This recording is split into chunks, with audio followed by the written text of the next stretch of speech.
Halo semuanya, kenalin nama aku Salma Dwi Atsmara dari Prodi Manajemen Pemasaran Pariwisata Universitas Pendidikan Indonesia Angkatan 2022. Kali ini aku bakal ngejelasin tentang sarana dan prasarana pariwisata. Jadi sarana pariwisata itu adalah segala sesuatu yang melengkapi dan bertujuan untuk memudahkan segala proses kegiatan pariwisata sehingga dapat berjalan dengan lancar.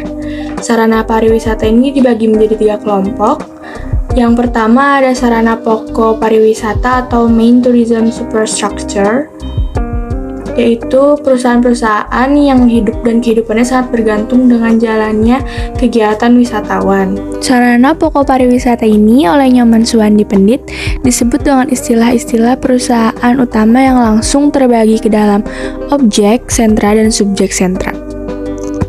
Objek sentra termasuk perusahaan akomodasi, perusahaan pengangkutan atau transportasi, tempat peristirahatan yang khusus bagi pengunjung yang sakit beserta kliniknya, perusahaan manufaktur dan toko souvenir, badan usaha yang menyajikan hiburan-hiburan atau menyediakan pemandu, serta penerjemah lembaga khusus untuk mempromosikan pariwisata.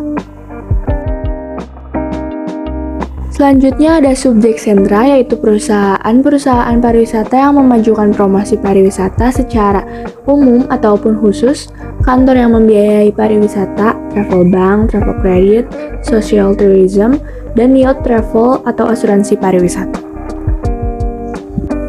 Jadi fungsinya menyediakan fasilitas agar dapat memberikan pelayanan bagi kedatangan wisatawan seperti biro perjalanan wisata, travel agent, angkutan wisata, hotel, restoran, bar, dan sebagainya.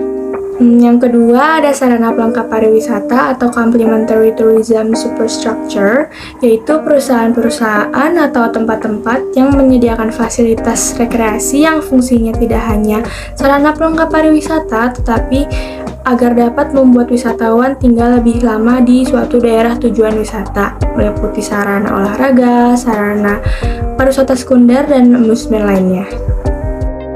Sarana pelengkap pariwisata ini oleh Nyoman Suwandi Pendit disebut sebagai perusahaan pariwisata sekunder karena tidak seluruhnya tergantung kepada kedatangan wisatawan, tetapi juga diperuntukkan bagi masyarakat setempat yang membutuhkannya. Nyoman Suwandi Pendit ini pun memberi contoh perusahaan pariwisata sekunder sebagai berikut. Perusahaan yang membuat kapal khusus untuk wisatawan seperti cruise, gerbong khusus bagi wisatawan, mobil atau bus khusus bagi wisatawan. Selanjutnya toko pakaian, toko perhiasan, toko kelontongan, dan toko-toko foto atau dan sebagainya. Next yaitu salon kecantikan, binatu, dan lain-lain. Yang ketiga ada sarana penunjang pariwisata atau supporting tourism superstructure, yaitu membuat wisatawan atau daerah tujuan wisata lebih banyak mengeluarkan dan membelanjakan uangnya di tempat daerah yang mereka kunjungi. Misalnya seperti steamboat, nightclub, casinos, dan lain-lain. Adanya sarana pelengkap dan penunjang pariwisata seperti yang telah diuraikan sebelumnya akan mendukung sarana-sarana pokok. Hal ini berarti bahwa ketiga sarana pariwisata tersebut satu sama lainnya harus saling mengisi dan melengkapi.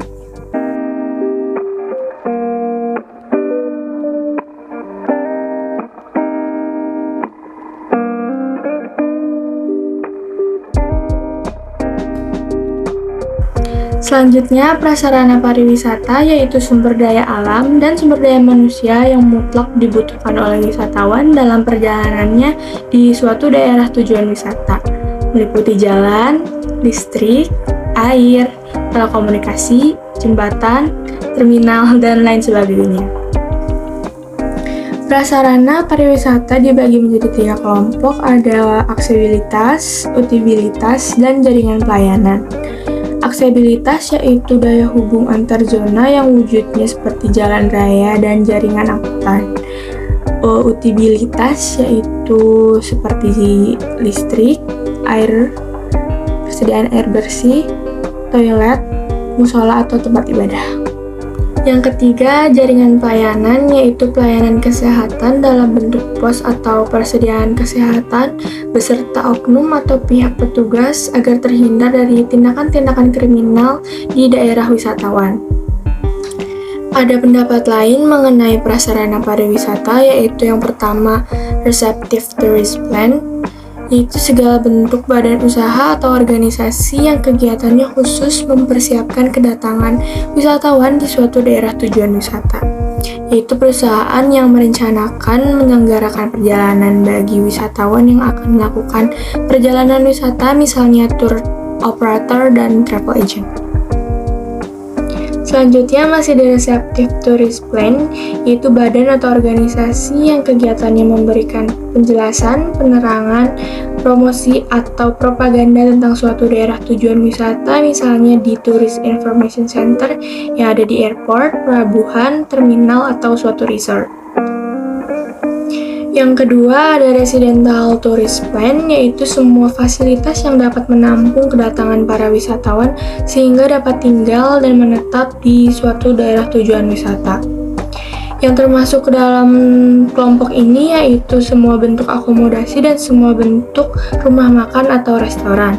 Misalnya seperti hotel, motel wisma, homestay, cottage, camping, yacht hostel, rumah makan, restoran, kafeteria, coffee shop, bar, tavern, dan lain-lain.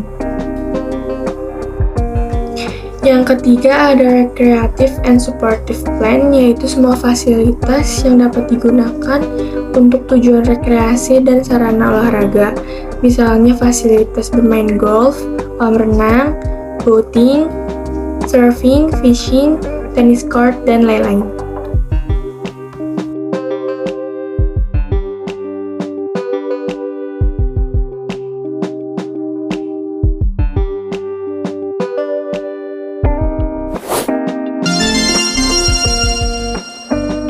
Standar kelayakan menjadi daerah tujuan wisata.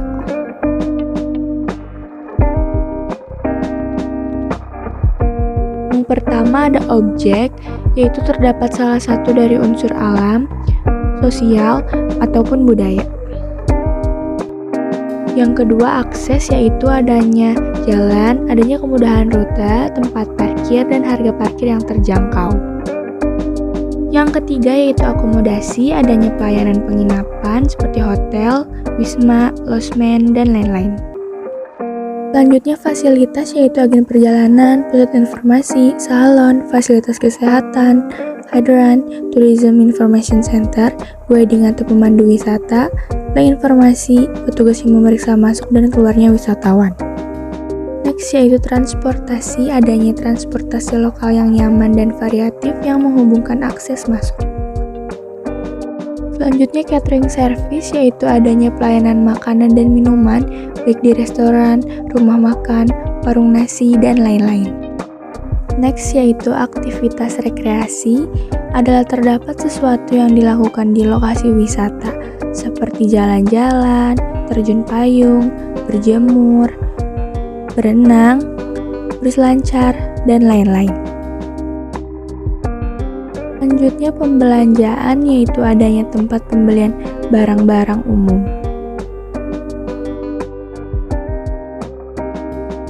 Next yaitu komunikasi, adanya televisi, telepon umum, radio, sinyal telepon, seluler, penjual voucher, isi ulang pulsa seluler, dan internet akses.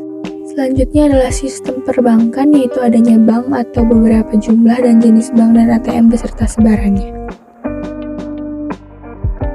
Oke, selanjutnya ada kesehatan, yaitu poliklinik atau poli umum, atau jaminan ketersediaan pelayanan yang baik untuk penyakit yang mungkin diderita oleh wisatawan yang datang ke daerah tujuan.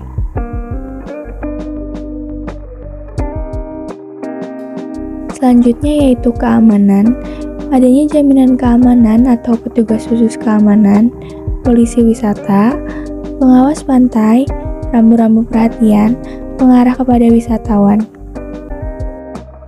Setelah keamanan yaitu ada kebersihan, tempat sampah dan rambu-rambu peringatan tentang kebersihan.